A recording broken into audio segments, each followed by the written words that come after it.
The U.S. is responding to the war in the Middle East as President Biden pledges his support for Israel and warns its adversaries not to take advantage after a surprise attack by Hamas over the weekend.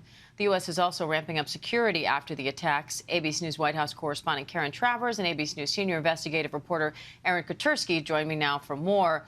Karen, an NSC official says at least 9 Americans were killed in Israel. What do we know about that?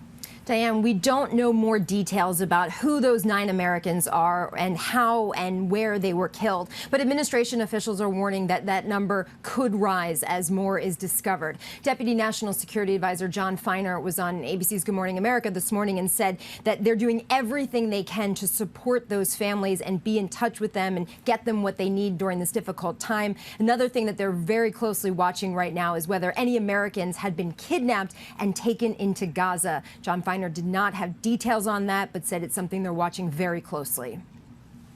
Aaron, what are law enforcement officials saying in terms of concerns about attacks here? They're really concerned. Law enforcement officials immediately after the war began and the attacks unfolded started deploying police officers to sensitive locations, synagogues and mosques, government and cultural institutions from both the Israeli and Palestinian sides that are in the United States, and other sites that could be considered potential targets. I was out this morning at the Israeli consulate. 2 police officers, marked patrol cars, were sitting right there in front of it, because these will be places where protesters could gather, but they could also be places where people would do harm. And there's a fear of lone actors trying to take inspiration from what they see is going on overseas, but also organized groups maybe also looking to capitalize. And Karen, the administration says it's too soon to know if Iran played a formal role in this Hamas attack. But Secretary Blinken says Hamas wouldn't be Hamas without the support it gets from Iran. So how do you go about unpacking Iran's role here, and why is that so important?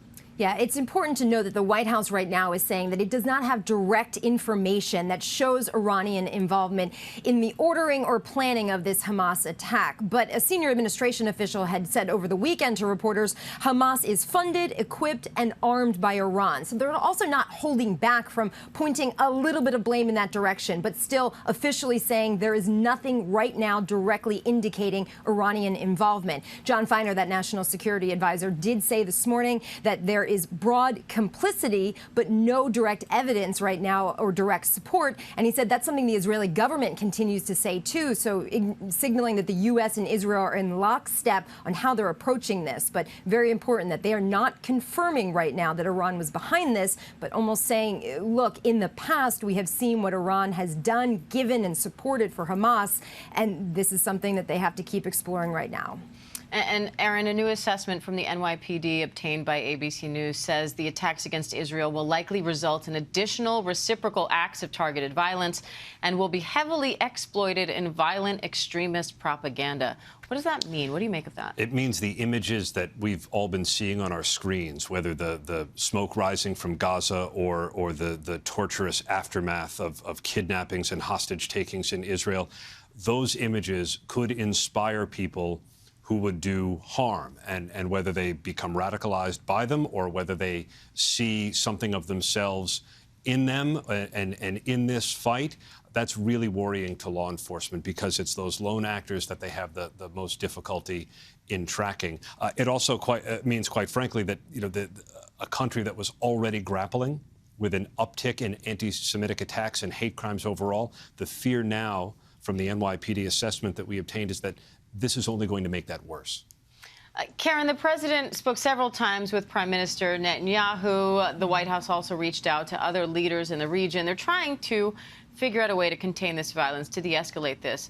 What do we know about those conversations? Yeah, the president spoke both Saturday and Sunday with the Israeli prime minister and promised that he would be in very close contact with with Prime Minister Netanyahu going forward. And the White House is making it very clear that the U.S. stands with Israel, that the Israelis have the right to defend themselves and their people, and that is something the president conveyed in those conversations with the prime minister. But in terms of that outreach to other countries in the region and partners in Europe, this is all about trying to contain this violence. Big concerns about this spreading beyond Israel Israel at this point and what that means for regional stability. That's a big concern for the administration. The president said he talked personally with the King of Jordan on Saturday and has tasked his senior national security team to be in touch with top leaders in all of the countries around Israel. But this is something that they are very concerned about, and the president will continue that engagement, as he said, with the prime minister very closely.